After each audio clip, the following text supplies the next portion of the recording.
নমস্কার, প্রত্যেককে স্বাগত জানাই নেমু নিউজ ইউটিউব চ্যানেলের নতুন একটি ভিডিওতে। পশ্চিমবঙ্গের পার্শ্ব শিক্ষক বা প্যারাটিচারদের বেতন বৃদ্ধি সংক্রান্ত যে গুরুত্বপূর্ণ ঘোষণা সেই সম্পর্কে আজকের এই ভিডিওতে একটি আপডেট রয়েছে এবং সেটাই আজকের এই ভিডিওতে শেয়ার করব। রাজ্য সরকারি যে কর্মী সেই কর্মীদের জন্য কিন্তু বিরাট ঘোষণা করা হয়েছে। বিশেষ করে চুক্তিভিত্তিক যে কর্মী রয়েছেন তাদের জন্য রয়েছে একটি খুবই গুরুত্বপূর্ণ আপডেট, অর্থাৎ রাজ্য অর্থ দপ্তরের তরফ থেকে যেটা বলা হয়েছে সেই বিষয়ে আজকের এই ভিডিওতে যে আপডেট সেটা শেয়ার করব।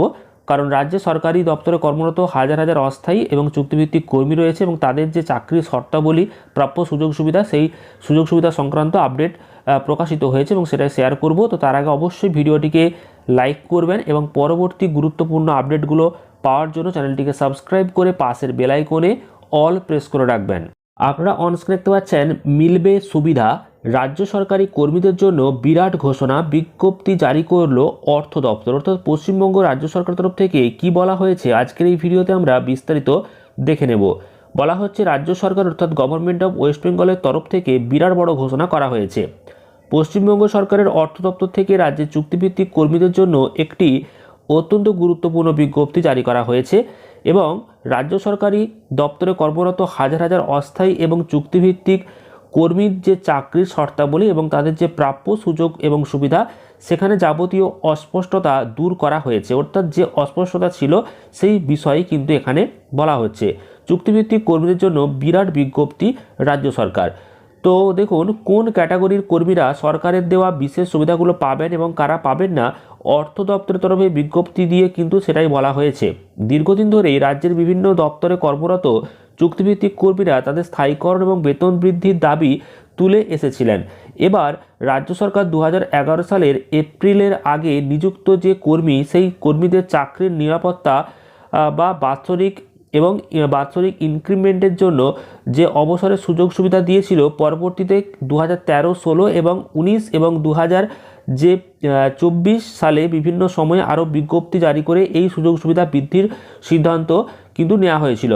কিন্তু কিছু ক্ষেত্রে অস্পষ্টতা এবং ধোঁয়াশা থেকে যায়। অর্থাৎ 2011 সালের এপ্রিলের আগে যারা নিযুক্ত হয়েছিল তাদের যে চাকরির নিরাপত্তা অর্থাৎ সিকিউরিটি এবং বাৎসরিক যে ইনক্রিমেন্ট সহ যে অবসরের পর সুযোগ সুবিধা দিয়েছিল এবং সেগুলোর কিন্তু পরবর্তী অর্থাৎ 2013 সাল, 16 সাল, 19 সাল এবং 24 সালেতে কিন্তু বিভিন্ন বিজ্ঞপ্তি জারি করে সেখানে বলা হয়েছিল, কিন্তু সেখানে কিছু অস্পষ্টতা এবং ধোঁয়াশা ছিল।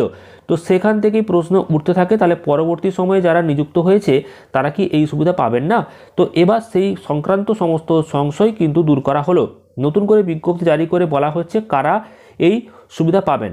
তো ডব্লিউবিপি এর যে প্রতিবেদন, সেই প্রতিবেদন অনুসারে কিন্তু একটি অর্থ দপ্তরের তরফ থেকে জানানো হলো যে 2011 সালের 9008 এফপি মেমো জারি করার পরেও বেশ কিছু ক্ষেত্রে নতুন করে চুক্তিভিত্তিক কর্মী নিয়োগের অনুমতি প্রদান করা হয়েছিল সরকার তরফ থেকে। আর সেই শর্তে যদি কর্মীরা এই নিয়ম অনুযায়ী নিযুক্ত হয় তাহলে কিন্তু সেটা উল্লেখ থাকবেন এবং নতুন করে সুবিধা পাবেন বলে জানানো হয়েছে।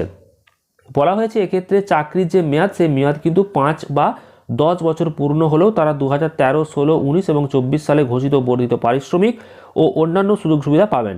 তো পাশাপাশি রাজ্য সরকারের বিজ্ঞপ্তিতে কারা সুবিধা পাবেন না সে বিষয়টাও কিন্তু স্পষ্ট করা হয়েছে।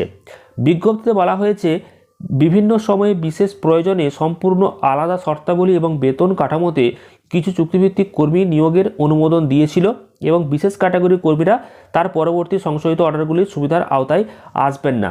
তো তাদের ক্ষেত্রে চাকরি এবং বেতন শুধুমাত্র তাদের নিয়োগপত্র উল্লেখিত যে সমস্ত নির্দিষ্ট শর্ত, সেই শর্ত মেনেই কিন্তু মিলবে বলে পরিষ্কার করা হয়েছে। তো বুঝতে পেরেছেন কোন কোন চুক্তিভিত্তিক কর্মীদের বেতন বাড়াতে চলেছে। তো এর মধ্যে প্যারাটিচার বা পার্শ্ব শিক্ষকদের কিন্তু কোথাও সেরকমভাবে উল্লেখিত নেই, তবে আপনাদের সামনে একটা বিস্তারিত বক্তব্য ছাড়ছি, যেটা হচ্ছে যে প্যারাটিচার বা পার্শ্ব শিক্ষকদের বেতন বৃদ্ধি করাটা কতটা যুক্তিযুক্ত বা উচিত কিনা সেটা অবশ্যই কমেন্ট করে জানাবেন। কারণ চুক্তিভিত্তিক কর্মী বা যারা এই রাজ্যে চুক্তির ভিত্তিতে কাজকর্ম করছেন, তো তাদের যেরকম বেতন বৃদ্ধি বা বেতন বৃদ্ধি সংক্রান্ত একটা বিজ্ঞপ্তি জারি করা হলো, তো সেখানে প্যারাটিচার বা পার্শ্ব শিক্ষকদেরও একই রকমভাবে যোগ্যতা বা সার্ভিসের যে সময়, সেই সময়সীমা অনুযায়ী বেতন বাড়ানো বা তাদের পার্মানেন্ট করা বা তাদের বেতন বৃদ্ধির যে একটা ধাপ, সেই ধাপে নিয়ে যাওয়া, তো সেটা কতটা যুক্তিযুক্ত অবশ্যই আপনারা কমেন্ট করবেন। আর পরবর্তী গুরুত্বপূর্ণ ভিডিওর আপডেটগুলো পেতে চ্যানেলটিকে সাবস্ক্রাইব করবেন। এছাড়াও ভিডিওটি প্রচুর পরিমাণ লাইক এবং শেয়ার করবেন। ধন্যবাদ।